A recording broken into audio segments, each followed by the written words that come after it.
Fala pessoal, boa noite, tudo bem? Momento especial hoje, né? A gente está aqui começando o nosso super intensivo Minuto da Biologia 2025. Para vocês que vão assistir essa aula gravada, então também sejam bem-vindos aos alunos novos que contrataram aí o super intensivo. E qualquer dúvida me chamem lá via WhatsApp, tá? Para quem está aqui comigo ao vivo, né? Também sejam bem-vindos aí. E vamos lá, serão 3 encontros de super intensivo.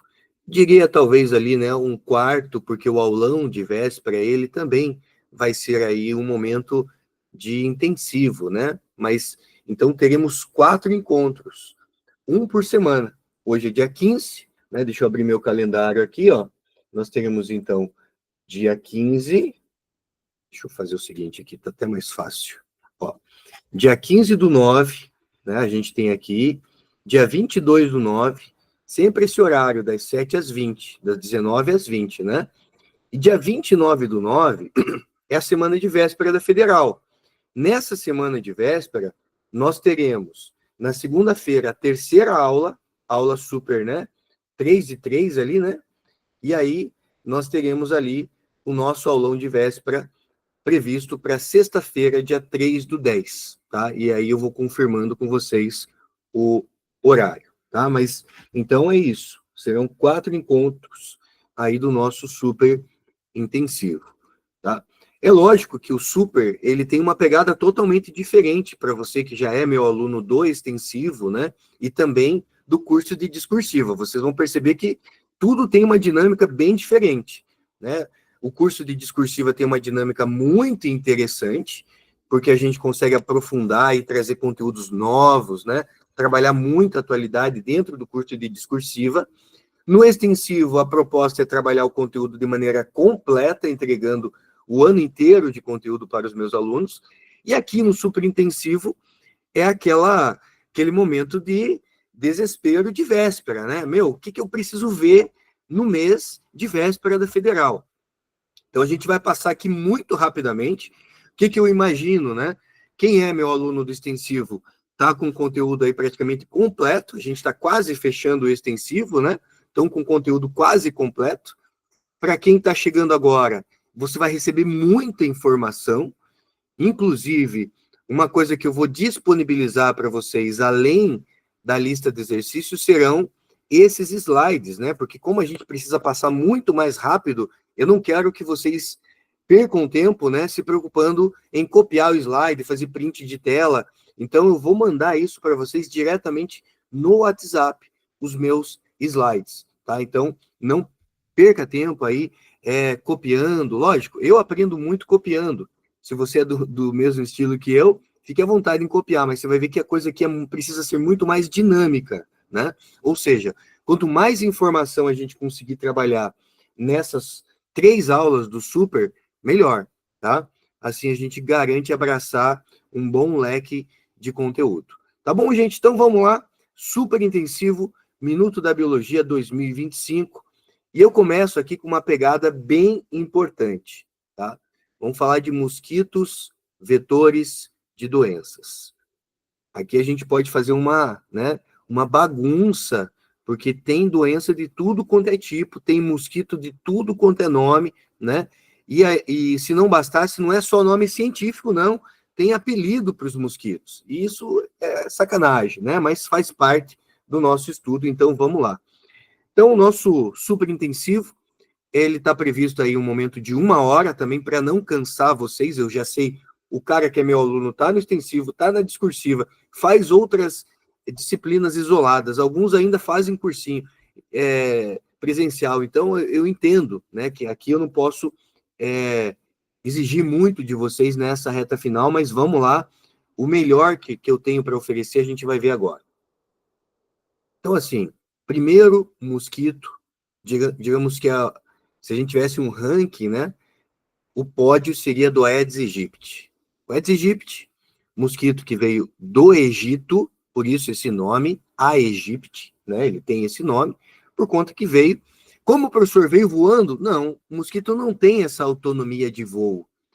O Aedes aegypti, ele veio provavelmente a partir de água de lastro de navios. O que é água de lastro, gente? O navio, quando sai aqui do porto de Paranaguá, ele sai com carga para levar, sei lá para a Ásia, né? Vai para algum lugar. E ele sai com determinado peso de carga, né? Quando ele chega lá na Ásia, ele vai descarregar essa carga que ele levou aqui do Brasil. E ele não vai voltar vazio. Ele vai trazer alguma carga de lá, aproveitando a viagem de retorno, senão não compensa essa viagem. Só que o peso, a carga de volta, às vezes é mais leve, é mais pesada. Então, o navio, ele tem um reservatório que ele armazena água. E da onde que ele pega essa água? Ele pega essa água do ambiente que ele está.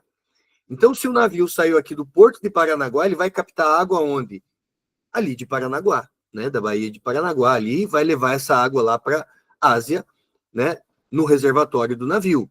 Quando chega lá na Ásia, se ele precisar regular o peso do navio, ele vai esvaziar essa água lá. Mas, gente, ele está levando uma água do nosso ecossistema para outro ecossistema.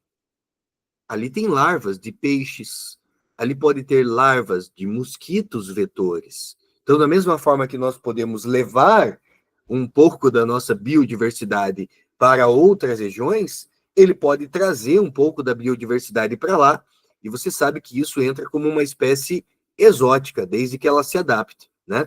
Então, o Aedes aegypti não é um mosquito novo, é um mosquito que já há muito tempo, né, já causou danos lá na década de 30, ali com relação à febre amarela, gente. A febre amarela, ela é veiculada também pelo Aedes aegypti, ou melhor, né, já foi veiculada pelo Aedes aegypti. Por isso, o asterisco aqui. Mas, de maneira geral, o Aedes aegypti e o Aedes albopictus, esses dois mosquitos, eles são vetores dessas doenças aqui: dengue, febre amarela, ciclo urbano, zika, febre chikungunya e febre do Maiaro. Cuidado, febre do Maiaro não é uma doença que talvez muitos de vocês já ouviram falar, é uma doença, né, que apareceu em 2024, lá no Acre, e até o momento, 2025, né, a gente não está escutando falar nada do febre do Maiaro. Então parece que foi um pico, né, ali de um pequeno surto de febre do Maiaro no Acre, e a coisa ficou por ali. Não teve uma epidemia, né, da febre do Maiaro aqui no Brasil, até porque não é característica aqui a febre do Maiaro, né? Tem ali o vírus do Maiaro, que também é veiculado pelo Aedes aegypti. Vamos entender agora um ponto importante. O Aedes aegypti, gente, ele é um mosquito flex, né? A gente brinca que é um mosquito flex porque ele veicula muitos, né? Muitos agentes patogênicos aí. É o vírus da dengue, é o vírus da febre amarela, é o vírus, né? É o Zika vírus. Você tem aí, né, o vírus da chikungunya, febre do Maiaro, ou seja, é um mosquito flex, né? E por que ele é o primeiro lugar? Porque esse mosquito, ele se adaptou aqui no Brasil, regiões tropicais, e também, né, porque é um mosquito que está dentro das nossas residências, ele se adaptou próximo do ser humano. Não é um mosquito que está lá no teu quintal, é um mosquito que acaba, um pernilongo, na verdade, né, que acaba se adaptando dentro das residências. Por que o Aedes albopictus não é o mais famoso? Porque o Aedes albopictus, ele também transmite as mesmas doenças, mas ele não se adaptou tão bem dentro da residência. Tipo, é mais um pernilongo de quintal. Então, não está tão próximo do ser humano.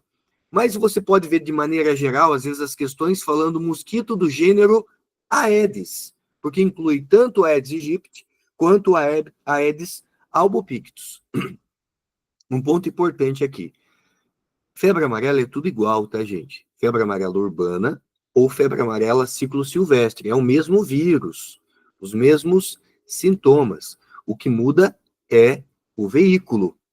A febre amarela ciclo urbano, nós tivemos um problema tão grave na década de 1930, especificamente 1937, que foi desenvolvida, então, uma vacina. 1937, essa vacina foi aprovada e foi veiculada para a população. Pelo fato da população estar vacinada contra a febre amarela, hoje nós não temos nenhum caso de febre amarela ciclo urbano. O último caso de febre amarela urbana no Brasil foi em 1942. Então anote lá, ó, 1942 foi o último caso de febre amarela ciclo urbano. O que aconteceu? A Aedes aegypti não transporta mais o vírus da febre amarela? Não é bem assim. O fato de você ter uma vacina, isso diminuiu muito, né, o contágio, a questão da veiculação do vírus, a ponto da gente hoje não ter nenhum caso desde 1942. Então, a Aedes aegypti que está no Brasil hoje, ele não está servindo de veículo para o vírus da febre amarela. Por quê? Porque por conta da vacinação a gente conseguiu, digamos assim, né, diminuir tanto a carga desse vírus que o Aedes aegypti não veicula um vírus que, teoricamente, não está por aí mais como ele estava antigamente, né? E aí, galera, entra outro mosquito, que é o mosquito do gênero Hemagogos e do gênero Sabetes. Cara, esse mosquito, esse pernilongo do gênero Sabetes, ele é muito bonito, gente. Parece que ele usa umas polainas, todo colorido, né? É muito estiloso esse mosquito, esse pernilongo aqui. Mas vamos lá, de novo, né? Se fosse dar um troféu aqui, né? Um pódio para o mosquito de mata, o Hemagogos estaria ali disputando o pódio junto com o mosquito Anopheles, lá da malária, né? O Hemagogos, gente, ele é um mosquito de mata densa, tipo a nossa floresta amazônica, tipo a Mata Atlântica.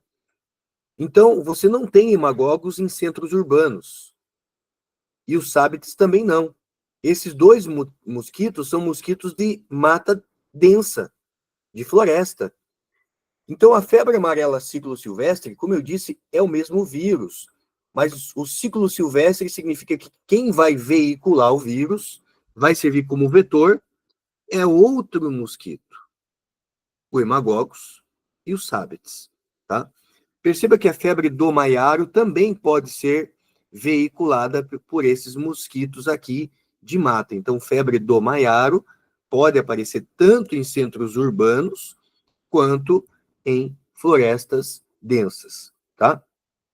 Quando você escutar falar em febre amarela no Brasil, a gente está falando da febre amarela ciclo silvestre. E aí, aquela história de matarem os macacos, será que isso está certo? É lógico que não, gente. Os macacos, inclusive, eles nos auxiliam, porque quando a gente tem algum surto de febre amarela lá na floresta, os macacos servem como sentinela. Professor, o que é uma sentinela? É um alarme. Se a gente está monitorando os macacos de uma floresta e eles são monitorados, gente, por órgãos que têm essa responsabilidade, quando esses órgãos percebem que macacos estão adoecendo e que estão morrendo, eles vão buscar o que está acontecendo e acabam identificando o quê? Um surto de febre amarela. Então, eles acabam servindo como um aviso para o ser humano: olha, cuidado, está tendo um surto de febre amarela naquela região de floresta, tá? Então, é importante vocês saberem que no caso da febre amarela ciclo silvestre, a gente não sacrifica esses animais. Ai, vamos matar todos os macacos. Não, gente, né? Esses animais servem como sentinela, ou seja, eles acabam nos avisando desse surto naquela região para que a gente possa tomar as providências ali e vacinar a população. Professor, eu não entendi por que tem que vacinar a população para o vírus da febre amarela se não tem febre amarela urbana desde 1942. É que gente, é que esse mosquito, né, o Aedes aegypti, ele não deixou de veicular o vírus da febre amarela. Foi o vírus da febre amarela que diminuiu a sua carga viral a ponto de a gente não ter casos de febre amarela. Isso está relacionado ao sucesso, à prova do sucesso da vacinação e a importância da vacinação, né, pegando esse exemplo da febre amarela. Agora, se a gente passa a ter surtos de febre amarela, se o vírus é o mesmo, amanhã depois a gente pode ter o quê? Pode ter uma epidemia nacional aí de febre amarela. E aí o bicho pega, gente, porque a febre amarela, ela é uma doença muito mortal. Não é uma doença, peguei febre amarela, tá tudo bem. Não, ela tem um índice de mortalidade muito grande. Então é uma doença que é importante a gente ter esse cuidado da vacinação. Eu fui no início do ano, agora em fevereiro de 2025, eu fui para Colômbia, né? Eu sempre confundo, é Colômbia. Eu fui para Colômbia e para poder viajar, fazer essa viagem, eu, minha esposa e minha filha, nós tivemos que com, comprovar que a gente estava com a nossa vacinação da febre amarela em dia, né? Por quê? Porque a gente está indo para regiões onde tem casos de febre amarela também, né? Então, importante comprovar essa vacinação. Dois, né? Casos importantes. Agora vamos para uma aposta aí para sua prova. Se hoje fosse um aulão de véspera, eu, né, apostaria na malária. Já vou te dizer por quê.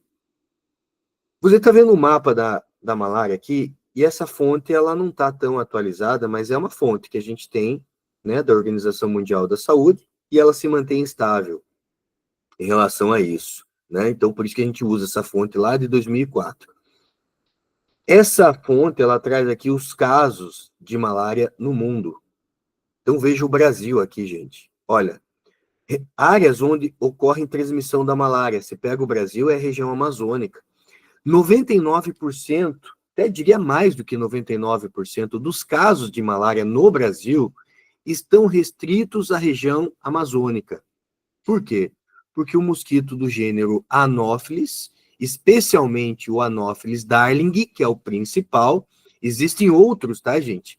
Outros nomes científicos. Por isso que a gente geralmente vai ver Anopheles sp, né? Mas o Anopheles darling é o mais famosão aqui no Brasil. Tá? Lá na África, a gente tem o Anopheles gambiense, né? Ou gambiae ali. Esse Anopheles aqui no Brasil é o Anopheles darling. Mas veja que a malária, ela é um caso grave, né? Na região da África.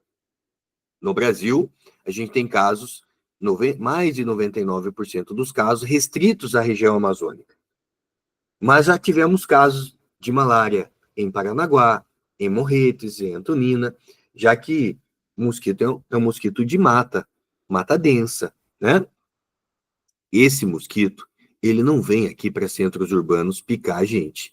Então, quem pega malária é quem, às vezes, acidentalmente foi visitar o Cristo Redentor, na região de Mata Atlântica, em volta do Cristo Redentor, pode acontecer da gente levar uma picada de um anófilis e esse anófilis estar contaminado e transmitir a malária para nós. Então, eventualmente, você vai ver casos de malária no Rio de Janeiro, aqui, Paranaguá, Morretes, Antonina. É raro, porque mais de 99% dos casos são restritos à região amazônica. Problema, gente, que no Brasil nós não temos vacina para malária. Existe vacina para malária na África. E aí você vai falar, peraí, então é só importar essa vacina da África para cá. Não é só isso, não. Por quê? Porque lá na África, você tem como principal espécie, então vamos fazer um quadrinho aqui, né? Vamos fazer assim, ó. Brasil e África. No Brasil, a espécie de Plasmodium, né? É Plasmodium. Deixa eu fazer aqui. Eu vou colocar assim, né? Vou escrever aqui. Quem é o agente etiológico, né? O agente etiológico é o Plasmodium. Plasmodium. Vou colocar SP, tá? Por quê? Porque existem 4 tipos de plasmódio. Existe o Plasmodium vivax, que é o mais comum no Brasil. O segundo mais comum no Brasil é o falciparum. O terceiro, mas daí muito menos comum no Brasil, nós temos o malariae, ou malarie, né? No Brasil, nós não temos o Plasmodium ovale. Mas no Brasil, a maioria dos casos, gente, envolve o vivax. Esse é o mais comum. Plasmodium vivax é o mais comum do Brasil, tá? Na África, o mais comum é o falciparum. Tem falciparum no Brasil? Tem, mas não é, né, tão característico quanto o Vivax. A vacina que foi desenvolvida lá na África é uma vacina, gente, para o falcíparo. E o falcíparo, ele não é exatamente igual ao Vivax. Então não adianta eu pegar a vacina do falcíparo e aplicar no Vivax, né? Aplicar para os surtos, epidemia de Vivax, né? Não adianta. Então, a Anvisa, a ciência brasileira está se debruçando sobre a malária para tentar trazer a vacinação para cá, mas aí tem que estar adaptada ao Plasmodium vivax, que é o mais comum por aqui. Beleza? Malária é uma doença muito perigosa, é a parasitose que mais mata no mundo. Infelizmente, a gente tem que falar isso em 2025, né? Provavelmente a gente teria uma capacidade de ter uma vacina para malária aqui no Brasil também, gente. É que é aquilo que a gente fala, né? Não é o problema que a gente tenha que apagar incêndio agora, né? Mas se a gente passar a ter uma epidemia de malária no Brasil, vocês vão ver sair uma vacina. Por quê? Porque é questão de apagar incêndio, né? Aonde o dinheiro vai para investimento para tentar desenvolver aquela vacina. Mas a gente está num problema sério em relação à malária. Porque existe, né, um anófeles, que é o Anopheles stemphensi. Esse mosquito Anopheles stemphensi, ele é de centros urbanos. E esse mosquito, ele é de região tropical. E é possível, pelos estudos que os cientistas estão fazendo, estão monitorando, esse Anopheles stemphensi, que é da África, ele apareceu em outras regiões tropicais. Ainda não apareceu no Brasil, mas se ele aparecer no Brasil, gente, teremos um problema. Pode ser daí uma epidemia, talvez até uma pandemia, por conta do Anopheles stemphensi. Mas veja, o Anopheles stemphensi é o mosquito, é o vetor. Vetor de quem? Do Plasmodium, né? Então, esse mosquito não tem no Brasil, mas se ele aparecer no Brasil, ele vai se adaptar, porque ele é de região tropical. E o problema é que ele não é de mata, então você vai passar a ter malária em grandes centros urbanos. Aqui em Curitiba, na cidade que você mora, você não vai se preocupar com malária. Por quê? Porque você não está numa região de mata. A não ser que você esteja no meio da Amazônia, né? Lá em Morretes, Antolina, Paranaguá, Rio de Janeiro, ali, né? Mata Atlântica. Aí sim. Mas o Anopheles stemphensi, nós estamos, nesse momento, em um estado de alerta em relação à possibilidade dessa espécie chegar aqui no Brasil. Espécie do mosquito, Anopheles stemphensi, tá? Stemphensi, escreve o F, você escreve, fala F, né? Stemphensi, mas escreve com PH. Esse Anopheles stemphensi seria um veículo urbano. E aí a gente teria aí surtos mais ou menos como a gente tem da dengue, gente, né? Só que uma doença aí, a parasitose que mais mata no mundo, tá? Então, fiquem atentos. Vocês que são meus alunos, né? Tanto aqui do super intensivo, vocês que são das discursivas, vocês vão receber material falando dessa situação do Anopheles stemphensi, tá? Porque eu preciso deixar essa atualidade com vocês. Então, se hoje fosse o nosso aulão de véspera, eu apostaria na prova da Federal uma questãozinha de malária. Talvez até falando desse Anopheles stemphensi, né, que vem como uma espécie exótica, né? Então, ele poderia cobrar uma letra A falando de espécie exótica, uma letra B falando de malária, né? E o risco dessa epidemia de malária no Brasil, tá? Seguimos. O ciclo da malária, gente. Então, se essa doença pode aparecer na sua prova, é importante que a gente revise. Vamos combinar o seguinte, ó. Tá vendo que aqui bem no centro aqui você tem, né, a parte de baixo, que é mais escura aqui, é como se fosse o corpo do Homo sapiens, o corpo do ser humano. Essa parte de cima aqui é o corpo do mosquito. Interessante que no caso da malária, o mosquito é o hospedeiro definitivo. Esse HD é de hospedeiro definitivo. E o ser humano é o hospedeiro intermediário. Por quê? Quem define quem é hospedeiro definitivo ou hospedeiro intermediário é a fase, né, em que o patógeno se encontra. Ele está na fase jovem, está na fase adulta, e o tipo de reprodução. Perceba que no mosquito ele tem gametas. Gametas fecundando, temos uma fecundação de gametas. Então, a reprodução sexuada define quem é o hospedeiro definitivo. Tem reprodução sexuada no corpo do mosquito? Então, o mosquito é o hospedeiro definitivo. O ser humano vai observar uma reprodução assexuada tanto nas células do fígado quanto nas células que são os glóbulos vermelhos. Reprodução assexuada por esquizogonia. Então, reprodução assexuada define hospedeiro intermediário, tá? Vamos lá. O mosquito infectado, ao picar o ser humano, ele libera um pouquinho de saliva antes de começar a se alimentar do sangue, antes de sugar o sangue. Quando ele libera a saliva, na glândula digestiva do mosquito, existe lá o patógeno na forma de esporozoito. O que é esporozoito? É o plasmodium nessa forma aqui, meio afilada, ó. Veja que é uma forma afilada nas extremidades, né? Então, o mosquito, ao liberar a saliva com anestésico e anticoagulante, ele dá aquela cuspidinha antes de se alimentar, ele libera os esporozoítos. Esses esporozoítos vão parar onde? Vão parar no fígado. Lá no fígado, os esporozoítos invadem os hepatócitos, que são as células do fígado. Lá nos hepatócitos, eles sofrem reprodução assexuada do tipo esquizogonia. O que é uma esquizogonia? Esquizogonia, imagine que eu tenho aqui uma célula, tá? Com um núcleo.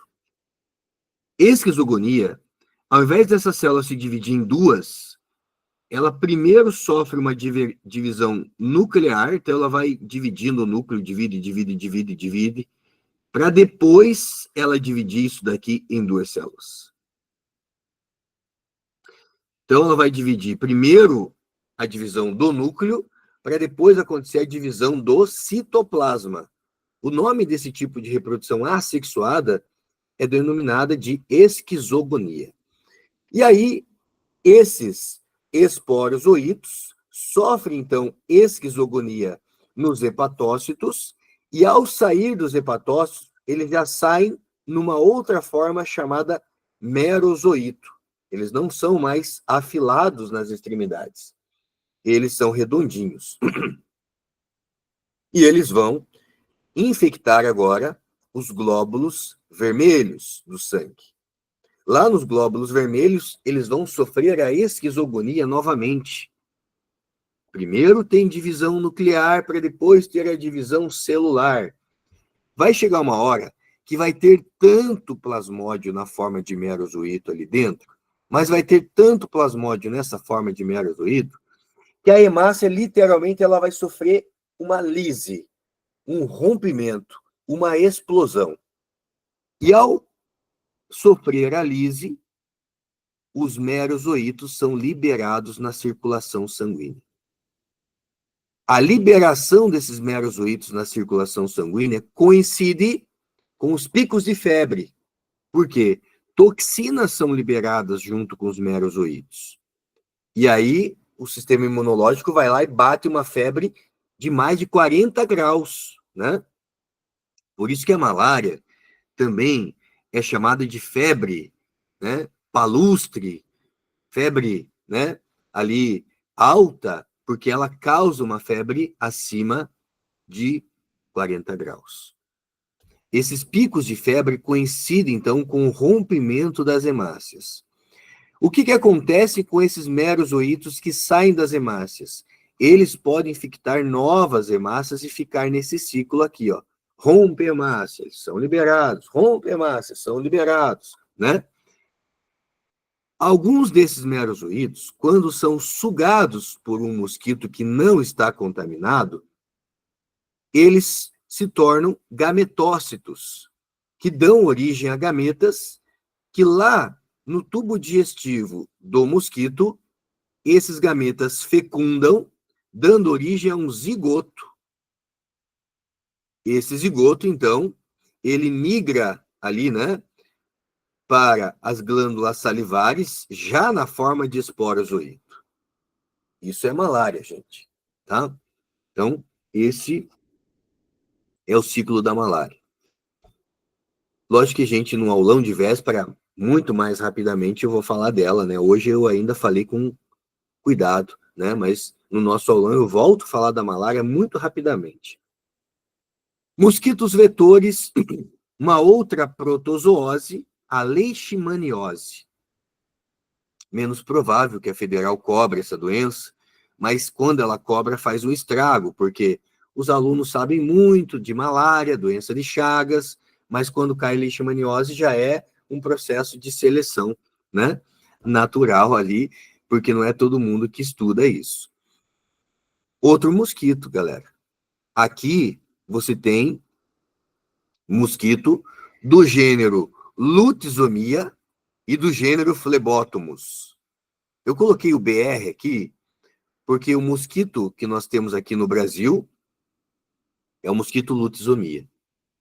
O Phlebotomus nós não temos aqui no Brasil.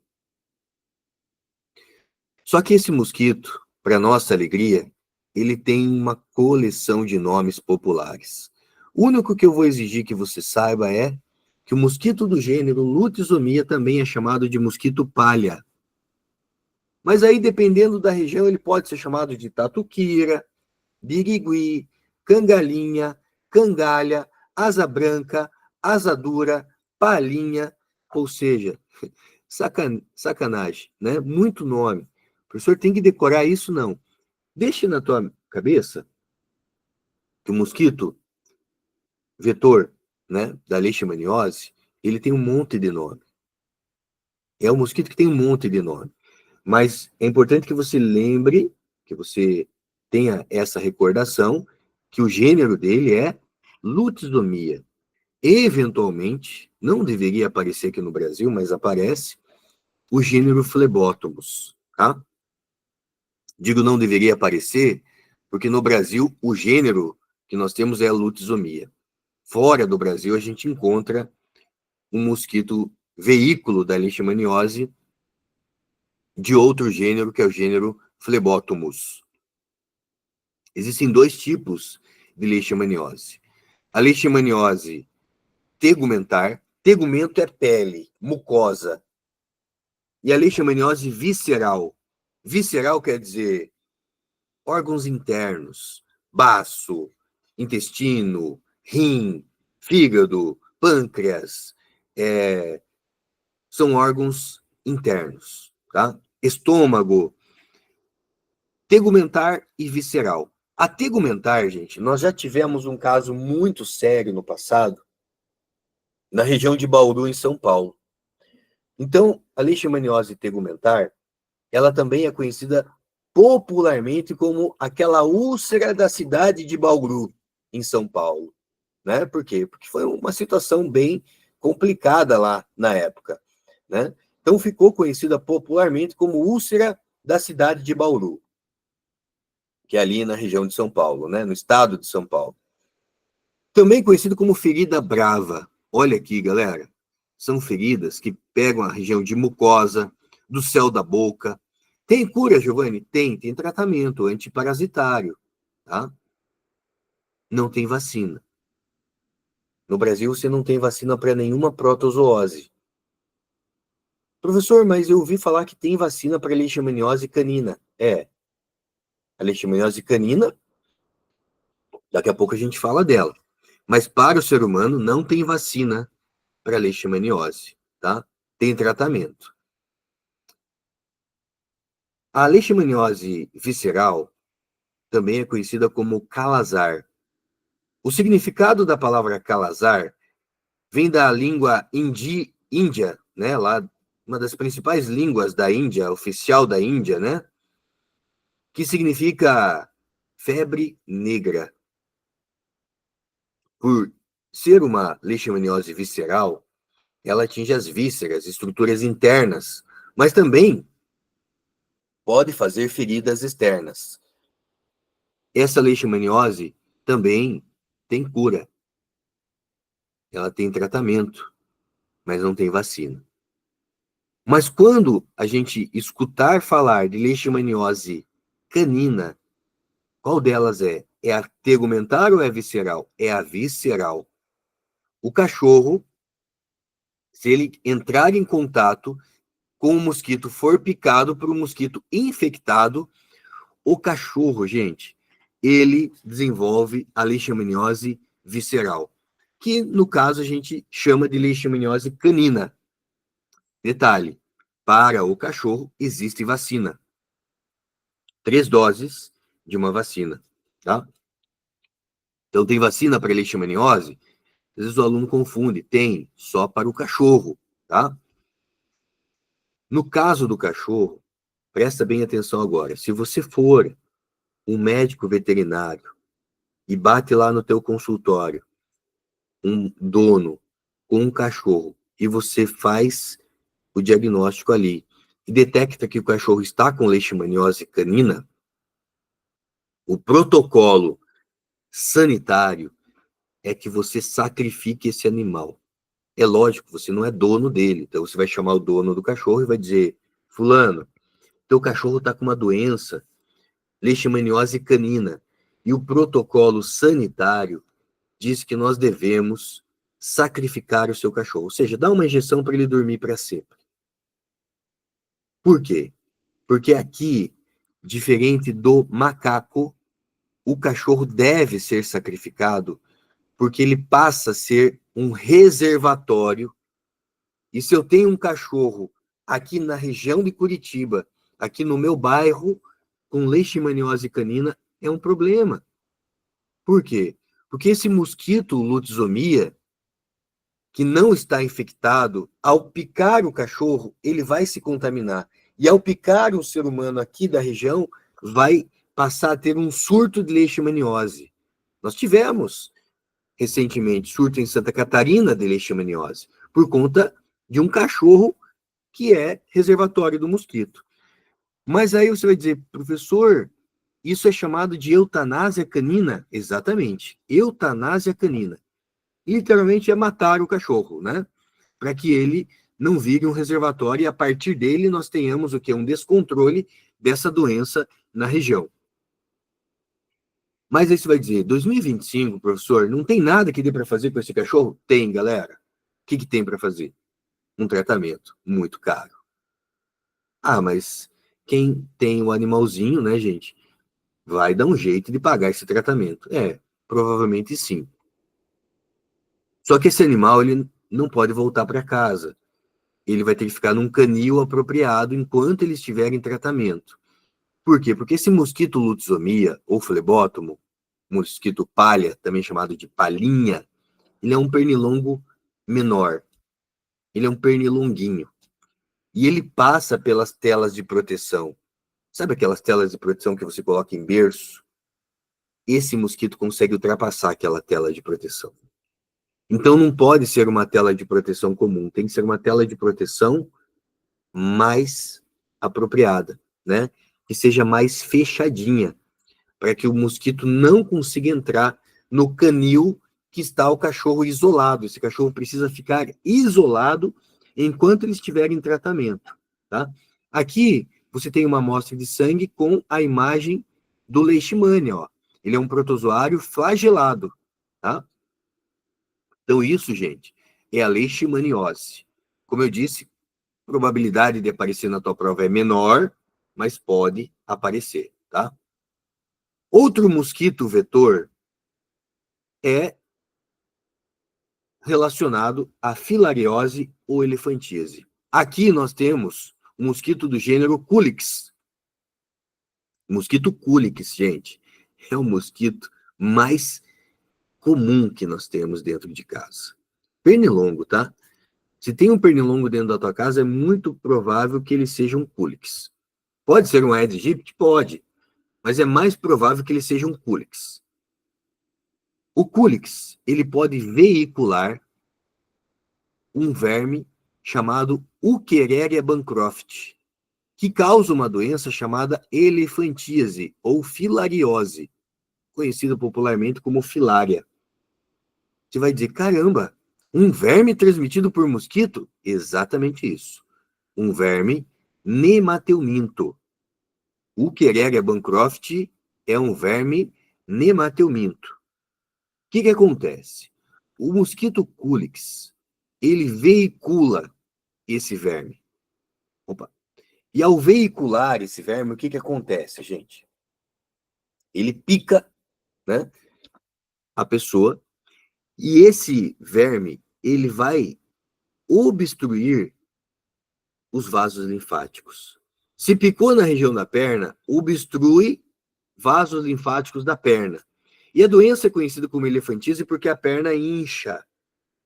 Mas não precisa necessariamente ser a perna, pode ser a mama, pode ser o braço, né?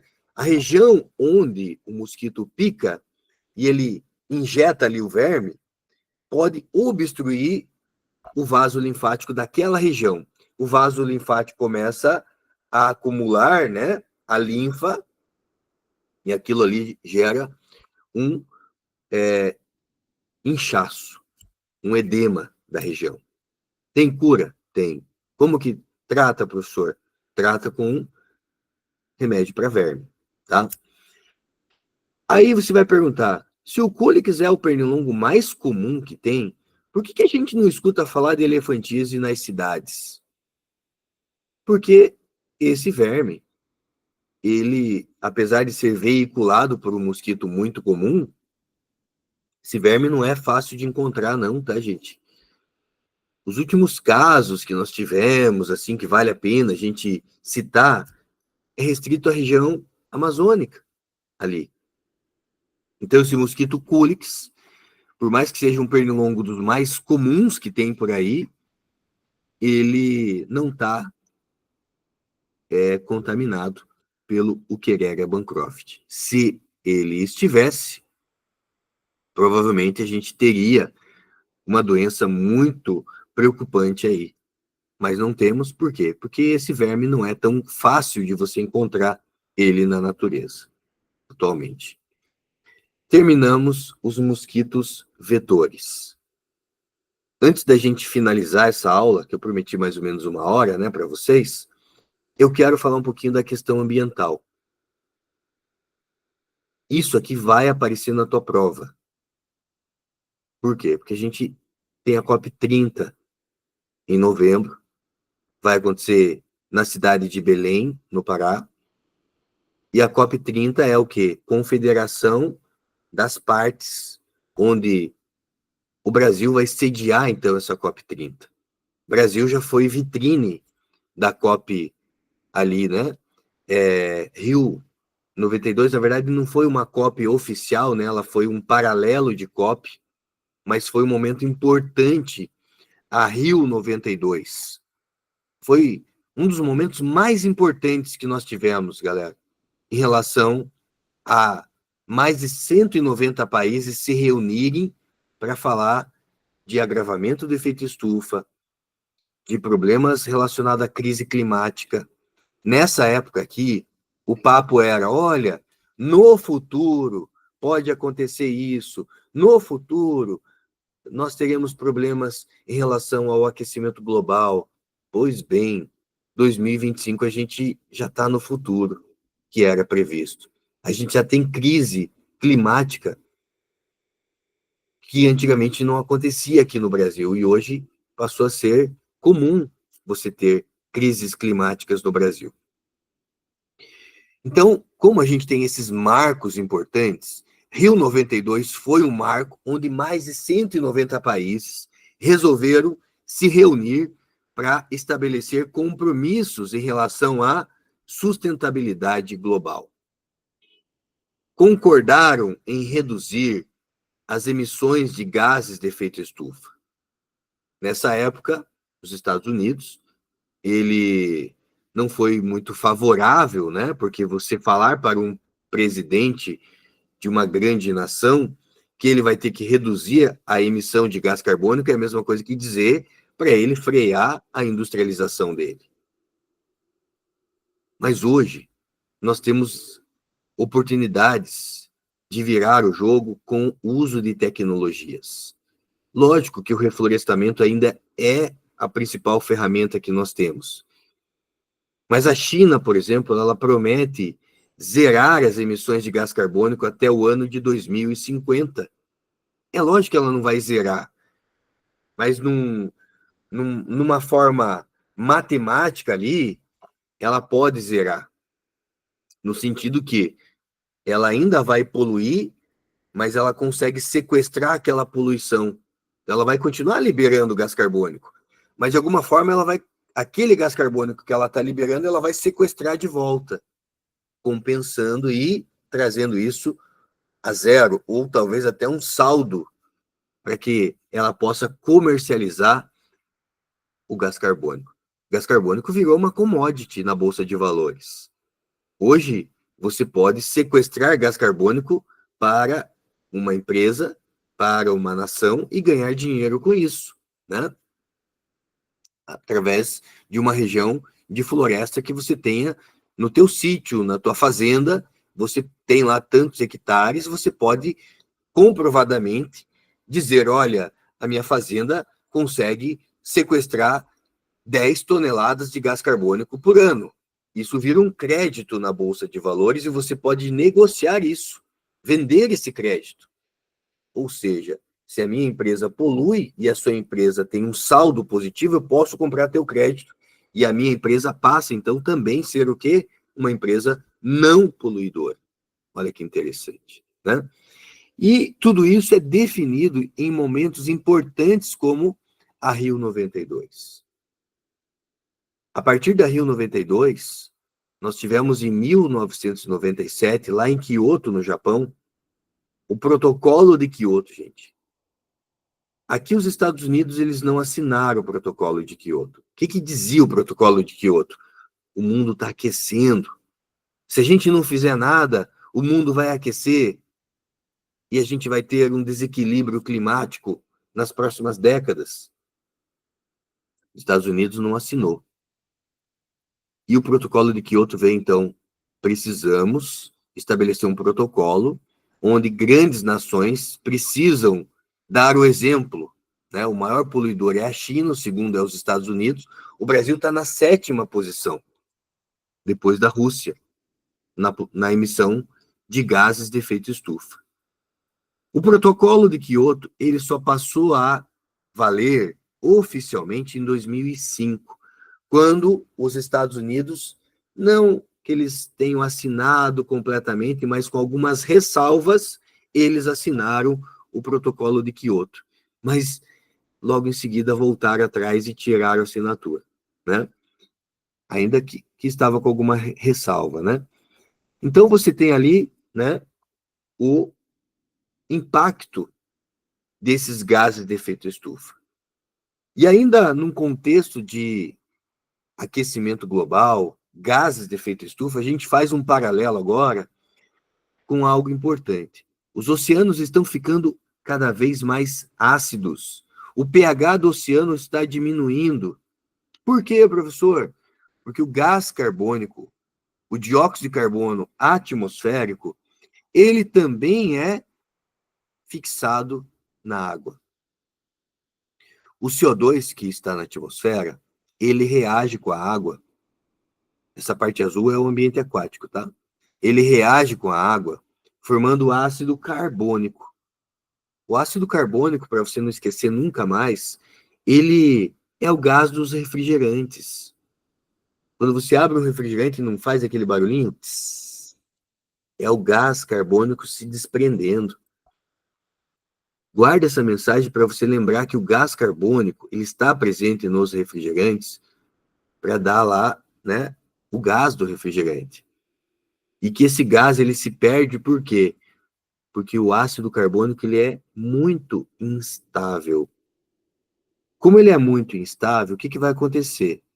Ele vai se dissociar em prótons H+, e bicarbonato, que depois, né, é convertido em carbonatos ali, né? Então você tem esse próton H+. Aqui é o problema. Quanto mais você acumula prótons H+, mais ácido o oceano está ficando. E o que isso está trazendo de consequência? Isso está trazendo como consequência a morte dos corais, o branqueamento dos corais. O pH ácido, ele enfraquece a carapaça dos antozoários, que são os corais, que são quinidários, e eles acabam morrendo. E se os quinidários morrem, as algas ou xantelas, que são mutualísticas, também morrem. Porque é um mutualismo. Mutualismo é um casamento que não permite divórcio, né? Ambos se beneficiam, mas eles não conseguem viver separados. Se você separa, eles morrem. Então, se o coral morre, porque ele perde, né, ali com a acidificação, ele enfraquece a sua estrutura, as algas também morrem, tá? Não vai confundir a acidificação do oceano com o aquecimento da água do oceano, tá? Porque o aquecimento da água do oceano também mata coral. Por quê? Porque se o oceano está ficando mais quente, o aumento da temperatura da água estressa as algas ou xantelas, e elas, nesse momento de estresse térmico, elas se soltam do coral. E se elas se soltam do coral, essa relação, esse casamento que não permite divórcio acontece. E aí, tanto a alga quanto o coral, eles acabam morrendo. Então, por algum motivo, o estresse térmico faz com que as algas se desliguem do coral. E aí, ambos acabam morrendo. Isso também é chamado de branqueamento de coral. Só que daí não pela acidificação, mas sim pelo estresse térmico que as algas zooxantella sofrem, tá? Um outro ponto importante quando a gente fala de acidificação dos oceanos é que o pH ácido, ele também enfraquece a deposição de carbonato de cálcio, não só na estrutura dos corais, mas ele impede a deposição de carbonato de cálcio nas conchas de moluscos. Então, os moluscos também sofrem com a acidificação dos oceanos. E a gente termina essa nossa primeira aula falando do monóxido de carbono. O que é o monóxido de carbono? O monóxido de carbono é o famoso CO, né? O problema é que o monóxido de carbono ele se liga de uma maneira estável, né? Um composto estável com a hemoglobina. E aí, esse glóbulo vermelho deixa de veicular o oxigênio para veicular o monóxido de carbono. Diria que, quimicamente, a hemoglobina é apaixonada pelo monóxido de carbono. Ela tem uma atração química muito maior pelo monóxido de carbono do que pelo oxigênio. Então, mesmo que tenha oxigênio aqui na sala, se tiver monóxido de carbono aqui, as minhas hemácias vão preferir, né, veicular o monóxido de carbono. O problema é que ele vai gerando o quê? Um ciclo de cascata aqui, ó. Dor de cabeça, náusea, tontura, falta de ar, entro em colapso, perda de consciência e morte. Aqui tem um equipamento que você encontra por R$ 50 no Mercado Livre da vida. Se você tiver aquecedor a gás na sua casa, é bom ter um aparelhinho desse, tá, gente? Porque o aquecedor a gás dessas duchas, né, de hotéis e tudo mais, se ele tiver com vazamento, ele pode vazar ali monóxido de carbono. Você liga esse aparelhinho, se ele acender o LED verde, significa que o ambiente está sob controle. Se ele acender o LED amarelo, significa chame um técnico para fazer uma manutenção preventiva no seu aquecedor a gás, porque está tendo algum vazamento de monóxido de carbono. Se o LED vermelho acender, significa saia do ambiente agora mesmo. Você corre risco de vida, né?